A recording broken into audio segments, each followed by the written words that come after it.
성도님 여러분들 모두 안녕하셨습니까?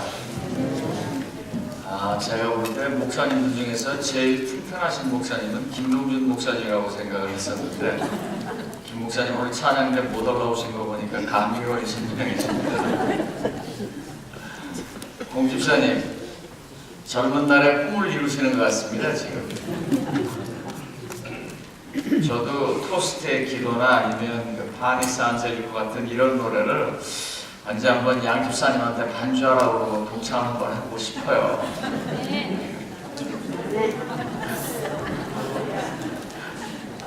근데 못하거든요. 우리 집사님께서 아마 젊은 날 일 많이 하시고 가족을 위해서 살아왔던 삶에서부터 이제 자기를 찾아가는 것 같습니다. 감사합니다. 오늘 찬양대원들을 보면서 찬양대원을 제가 이렇게 보면은 늘 세는 게 있어요. 나는 뭘 세냐면 목사님들이 다 올라오시면 굉장히 그날 사람이 많고요. 목사님 한두 사람 빠지면 사람이 좀 적어요. 선배 목사님들께서 늘 도와주시는 것도 감사합니다.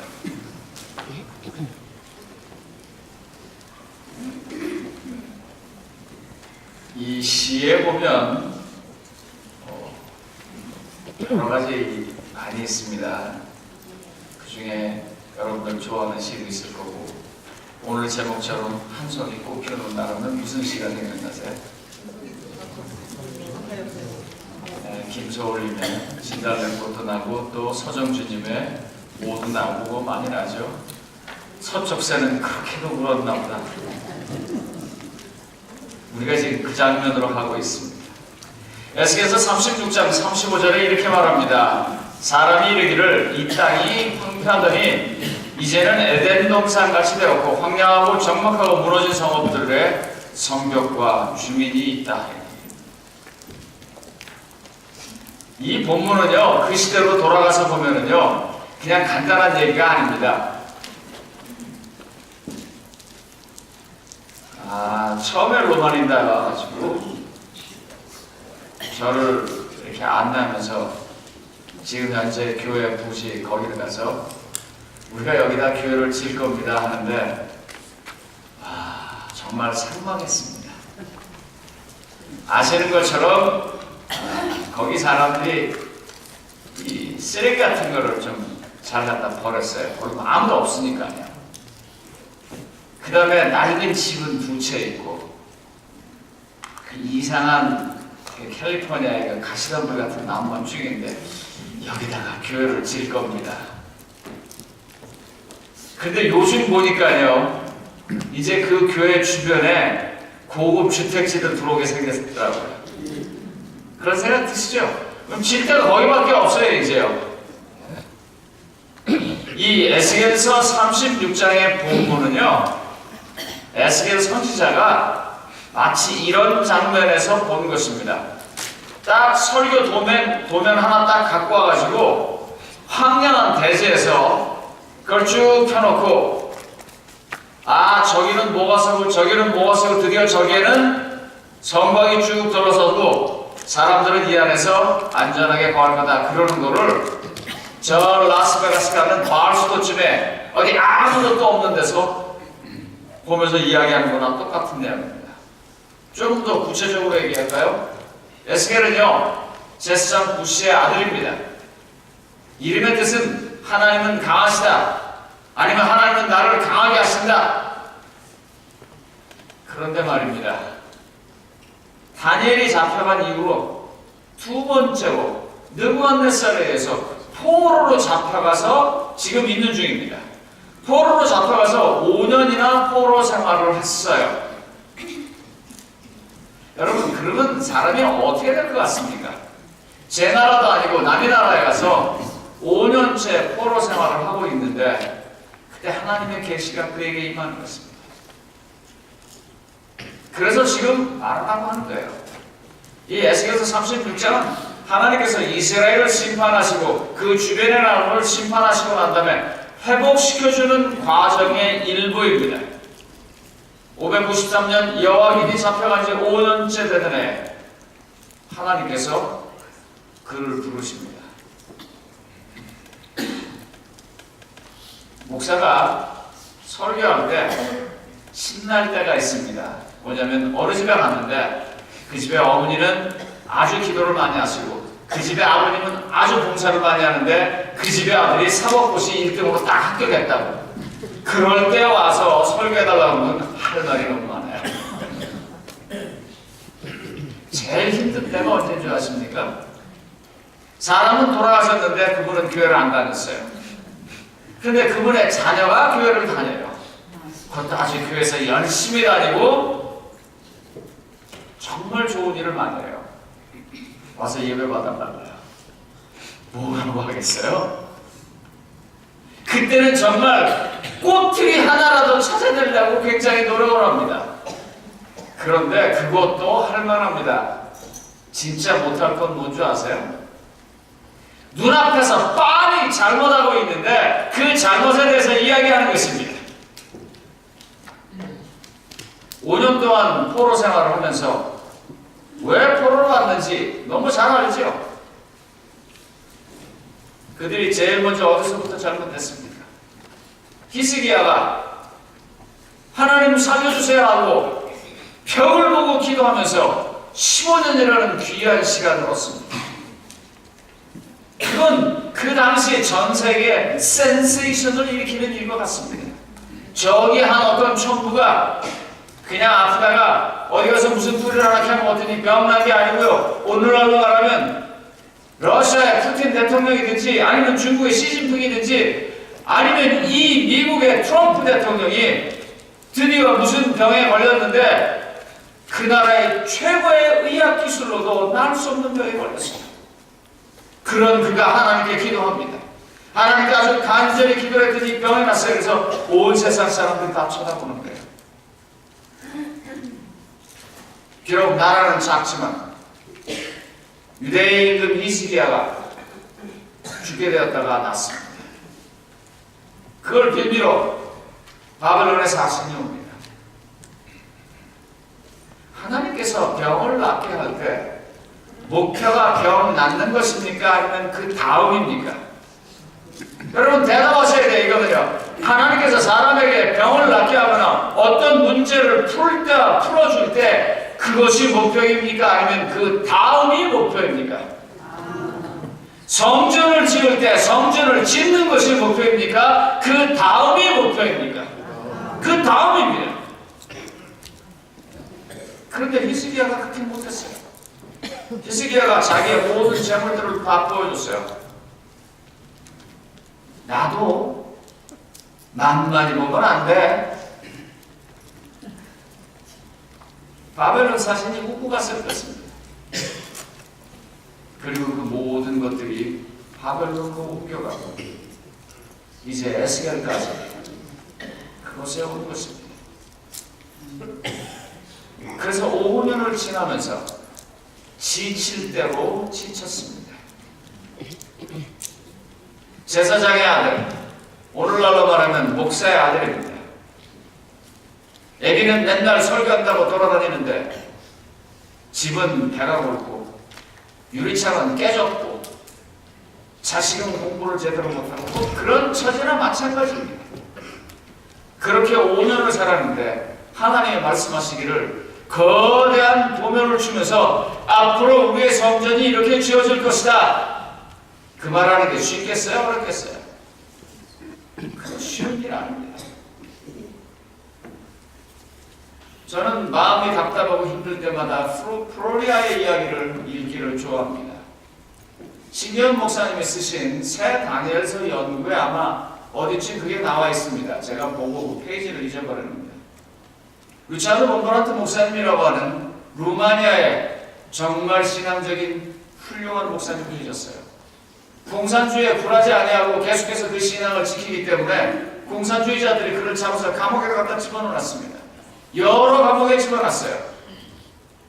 그분이 너무 훌륭하고 그분을 어떻게 할 수 없어서 루마니아 정부와 미국이 서로 협정을 맺고 돈을 주고 미국에서 루마니아 정부로부터 본버란트 목사님을 탈출시켜서 데리고 옵니다. 그리고 이 목사님이 싱가포르에 우리 소위 옛날 그 아시아 태평양 지회 회의에 자기가 루마니아 감옥에서 본 안식일 교인의 이야기를 하고 싶다 해서 우리가 그분을 초청합니다. 그리고 그분이 와서 하는 간증의 내용입니다. 이분이 감옥에 있었습니다. 감옥에서 있는데 이상하게 그 감옥에서는요, 이 달력도 없고 아무것도 없기 때문에 오늘이 일요일인지 월요일인지 모르는데 이상하게 그 감옥에서는 무슨 요일인지 꼭 아는 날이 하나 있어요. 그건 뭐냐면 토요일입니다. 토요일만 되면 누가 맞아요. 일을 한다고 계속 맞아요. 그러다 드디어 그 사람이 너무 맞아서 하반신이 불구가 됩니다. 그래서 그분들 누워있어요. 그런데 이상하게 사람들이 힘들고 어려우면 그 사람한테 가서 상담을 해요. 맞아갖고 누워서 가만히 있는 그 사람에게, 감옥에 있는 그 사람에게 사람들이 힘들면 가서 상담을 해요. 그분이 계속해서 이야기합니다.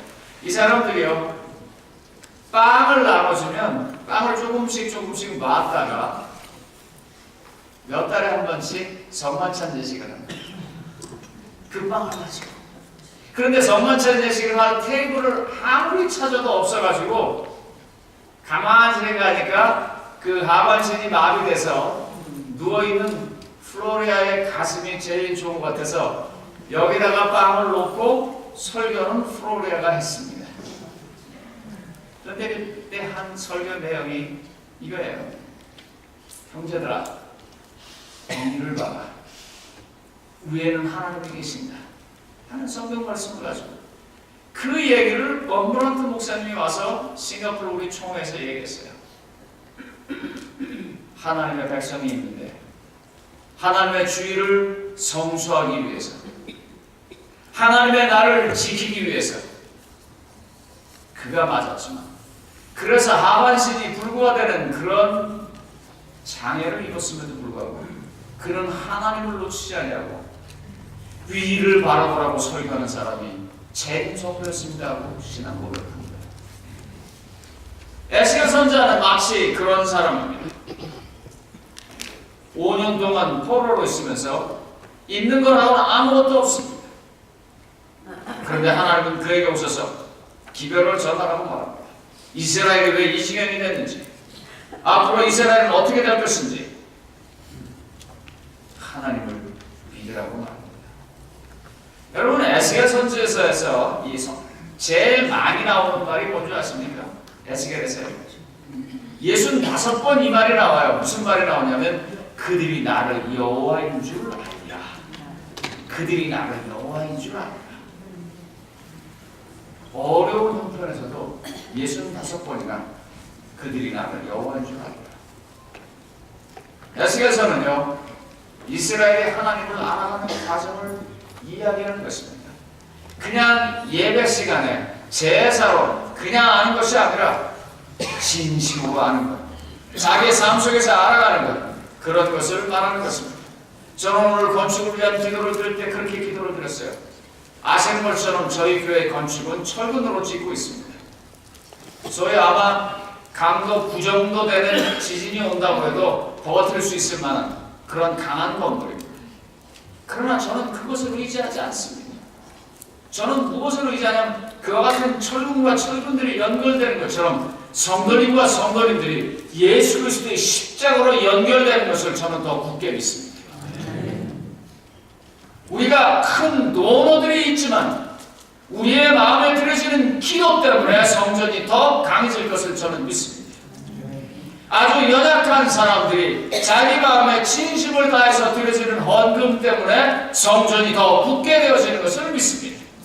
그와 같이 함께 뭉쳐졌기 때문에, 그것 때문에 하나님께서 우리에게 큰 돈어도 보내주신 것입니다. 오늘 본문은 이렇게 말합니다. 사람들은 한때 황폐했던 이 땅에 에덴 동산같이 되었고 폐허가 되어 적막하던 무너진 성들이 이제는 요새가 되어 사람들이 살고 있다는 것을 말할 것이다. 제가 현대 번역으로 찾은 거예요. 에스겔 선지자는 뭐라고 말하냐면 우리가 지금 다 무너졌고 이와 같이 포로로 와 있지만, 그러나 이제 하나님은 우리를 에덴 동산 같은 곳으로 만들어 놓고 그곳은 아주 안전한 요새가 되어서 사람들은 거기 살 것이다. 홀로 사지 않고 모여 살 것이다. 우리의 사는 것이 안전한 곳이 될 것이라고 말하는 것입니다. 폐허가 된 땅이 가장 행복하고 안전한 에덴처럼 된다고 하나님이 우리에게 약속하셨습니다. 아직도 철이 없어서 그런지요, 제가 자꾸 내일은 더 나아질 것 같아요. 내일은 좀 더 나아지겠지. 그런데 내일은요, 조금 더 늙는 것밖에 없습니다. 요번에 이사하면서 아주 뼈저리게 느꼈습니다. 제가 전번에 혼자서요, 냉장고를 3개인가를 다 날랐거든요. 근데 요번에 냉장고 하나 들다가 아주 죽는 줄 알았어요, 그냥. 왜 이럴까? 왜요? 전번에 3개 나를 때는 8년 전이었었거든요. 하루하루 지나가면서 좋을 것이다라고 생각을 해도 현실로 우리에게 오는 것은 하루 더 늙어가는 것밖에 없습니다. 그런데 그런 상황에서 하나님은 우리에게 뭐라고 말하냐면 폐허가 된 땅이 가장 행복하고 가장 안전한 에덴 동산처럼 될 것이라고 말하고 있습니다. 그리고 그런 믿음의 눈을 가지라고 말합니다. 생각해 봤습니다. 조금 지나면 조금 더 아프겠죠. 조금 지나면 조금 더 안 보일 것이고요. 조금 더 지나면 우리 중에 누군가는 이미 떠났을 것이고요. 조금 더 지나면 그 중에 내 차례가 되어서 모두를 남긴 채 저도 가겠지요. 그런데 하나님은 제게 말씀하시기를 여호와는 강하신 분이다. 여호와는 너를 강하게 한다. 그들로 내가 하나님인 것을 보여주겠다. 이렇게 말씀합니다. 제가 이 말을 들을 때 정말 마음에 굉장히 감동이 왔었어요. 데이비드 브레너라고 하는 1718년에 태어나서 1747년 29살 나이에 죽은 한 젊은이가 있습니다.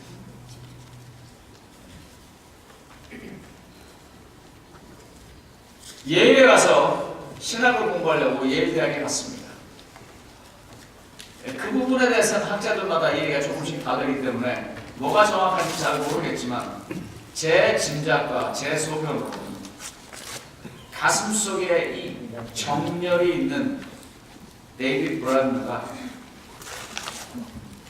그 예일에 하나의 그 형식화되어 있는 예배를 견디지 못하는 것 같습니다. 그리고 그 당시에 사람들이 모여서 거기서 집회를 하는데 이 브레너가 이건 집회가 아니다. 여기에 성령님이 없다 이렇게 얘기를 했어요. 그리고 그것 때문에 예일에서 그가 제적을 합니다. 그러나 그가 거기서 자기의 삶을 그치지 않냐고 가장 절망적인 순간입니다. 신학을 공부해야겠다고 하는데 신학교에서 제적을 당했으니 말입니다. 그는 그때서부터 인디안들을 위한 전도를 시작합니다. 인디안들과 같이 살고 인디안들이 집에서 자면 그가 집에서 잤습니다. 그는 지병인 결핵이 있었고 그는 지병인 우울증이 있었습니다. 그렇지만 그런 모든 것들을 다 포기한 채 그는 오로지 인디안만을 위한 전도를 위해서 자기 평생을 바칩니다. 그의 마지막 죽기 일주일 전에 그의 일기에 써있는 내용입니다. 내 영혼은 오직 시종 행복하게 하나님께 붙어 있었다. 나는 하나님의 영광을 보기 위해 하나님과 함께 있기를 간절히 원했다. 그러면서 그가 일기에 이렇게 씁니다. 오 하나님의 나라가 세상에 임하면 얼마나 좋을까. 모든 사람들이 하나님을 사랑하고 그분이 과연 어떤 분인지를 알아 그분께 영광을 돌렸으면 좋겠다. 복되신 구속자가 자기 영혼에 수고한 것을 보고 만족하셨다면 얼마나 좋을까. 복되신 구속자가 자기 영혼에 수고한 것을 보고 만족하셨다면 얼마나 좋을까. 그러면서 그가 이렇게 말합니다. 제 인격이 아닌데도 이렇게 말해요. 오 주 예수여 오시옵소서. 속히 오시옵소서. 아멘. 그리고 그가 29살에 죽습니다. 전 삶이 이렇게 장렬하게 전사하는 것을 보면 전율이 옵니다. 우리 한번 꿈꿔보면 어떨까요? 하나님께서 우리와 함께 하셔서 우리가 강해지는 꿈을 꿔보면 어떨까요? 비록 나이가 지금 70이 넘고 80이 지나서 90을 가까이 가고 있을 이때 내가 뭘 할 수 있을까? 이때 여호와는 나를 강하게 하는 분이시다 하는 그 약속을 믿으면서 황량한 대지 앞에서 아름다운 에덴 동산을 꿈꾸는 설계 도면을 든 사람처럼 에스겔처럼 생각하면 어떨까요? 하나님께서는요 우리에게 그런 꿈을 주십니다. 하나님께서는요 우리에게 그런 꿈을 주실 뿐만 아니라 그 꿈을 성취하게 하십니다. 그래서 그는 말합니다. 그들로 내가 여호와인 것을 알게 하리라. 이 말을 하나님은 에스겔 선지자에게 이스라엘을 향해서 선포하라고 말했습니다. 하나님은 오늘 이 말을 주의 종된 이 부족한 사람을 통해서 로마린다 이 예배에 참석하신 모든 분들에게 선포하라고 말씀하셨습니다. 하나님은 누구시라고요? 우리를 강하게 하시는 분이시고 이제 기도하는 마음으로 하나님께서 나를 강하게 하심에 감사하고 우리의 작은 소원을 반응으로 나타내시길 바라면서 말씀을 마치겠습니다.